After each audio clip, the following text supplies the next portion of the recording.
menang karena pertolongan Allah. Idza jaa nasrullahi wal fath wa ra'aitan nasa yadkhuluna fi dinillahi afwaja fasabbih bihamdi rabbika wastaghfir innahu kana tawwaba. Apabila telah datang pertolongan Allah dan kemenangan, dan engkau melihat manusia berbondong-bondong masuk ke agama Allah, maka bertasbihlah dengan memuji Tuhanmu dan memohonlah ampun kepadanya, maka Dia Maha menerima taubat. Surat An-Nasr ayat 1-3. Dalam kondisi umat Islam yang terpuruk seperti sekarang ini, seringkali kita berharap akan datangnya kemenangan bagi Islam. Tentu ini tidak salah. Hanya saja kita juga sering lupa bahwa kemenangan dalam hal apapun tidak dapat diraih dengan mudah dan dengan harga murah. Sejarah telah membuktikan Allah Ta'ala hanya akan memberikan kemenangan kepada kaum muslimin jika syarat-syarat yang ditentukannya dapat dipenuhi. Di antaranya, ada upaya yang luar biasa untuk mengarahkan seluruh kemampuan sampai pada tetes peluh terakhir. Dari sini kemudian akan muncul kesadaran bahwa tanpa campur tangan Allah, segala jerih payah tak akan mampu mewujudkan kemenangan. Demikian juga perjuangan fisik dan materi tidak akan mampu mengantarkan kepada kemenangan tanpa dibarengi perjuangan meraih cinta Allah terlebih dahulu. Perjuangan tersebut tidak akan berhasil tanpa niat yang ikhlas semata karena Allah. Perjuangan yang ditujukan selain mengharap ridha Allah, apalagi hanya menginginkan harta benda dan ghanimah, akan menjadi penghambat besar turunnya pertolongan dan menghambat langkah menuju kemenangan. Bahkan bisa jadi justru Allah memberikan kekalahan yang tak terlupakan sebagai pelajaran. Selain itu, yang tidak kalah penting yaitu doa sebagai senjata setiap muslim.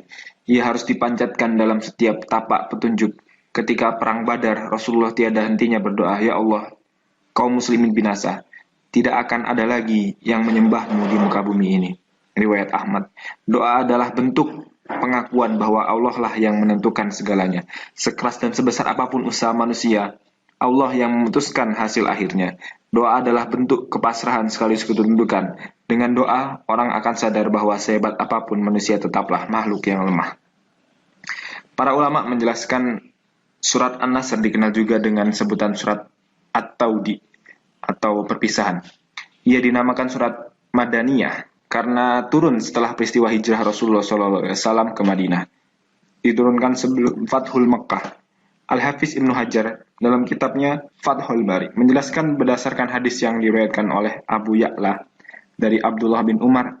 Surat ini diturunkan ketika Rasulullah berhenti di Mina di hari Tasyrik. Ketika itu beliau melakukan haji wada, sehingga mafhumlah surat ini sebagai isyarat bagi beliau bahwa tugasnya sudah hampir selesai di dunia ini dan tidak lama lagi ia pun akan dipanggil ke hadirat Allah Subhanahu wa taala. Ibnu Raja Al-Hambali dalam tafsiru suratin An-Nas menjelaskan maksud kata Nasrullah dalam ayat ini yaitu pertolongan Allah untuk Rasulullah SAW saat berhadapan dengan musuh-musuhnya. Akhirnya beliau bisa menguasai bangsa Arab. Syekh Abdurrahman As-Sa'di menjelaskan di kitab Taisirul Karimil Rahman, dalam surat ini terdapat kabar gembira berupa pertolongan Allah kepada umat Islam akan menaklukkan kota Mekah dan masuknya orang-orang Quraisy ke agama Islam dengan berbondong-bondong. Sedangkan pengertian Al-Fathu menurut Ibnu Katsir dalam tafsirnya yaitu penaklukan kota suci Mekah. Ini sebagaimana yang disebutkan dalam sebuah hadis dari Amr bin Salimah bahwa dahulu bangsa Arab menunggu-nunggu Al-Fathu atau penaklukan kota Mekah untuk memeluk agama Islam. Mereka berkata, biarkanlah Rasulullah dan kaumnya. Jika beliau menang atas mereka, berarti memang seorang nabi yang jujur. Ketika telah terjadi penaklukan kota Mekah, setiap kaum bersegera memeluk Islam dan ayahku menyerahkan keislaman kaumnya. Ayat ini juga menandakan kemenangan Islam akan terus berlangsung sebagaimana yang terjadi pada masa Ar-Rasyidin dan generasi setelah mereka. Islam juga akan terus hidup dan masuk ke daerah yang belum pernah dirambah oleh agama lainnya. Terbukti ada kaum yang masuk Islam tanpa pernah ada yang masuk ke agama lainnya. Adapun makna bertasbihlah dengan memuji Rabb dan mohonlah ampun kepadanya. Menurut para ulama, maksudnya adalah Allah memerintahkan para sahabat untuk memuji dan memohon ampunan kepadanya.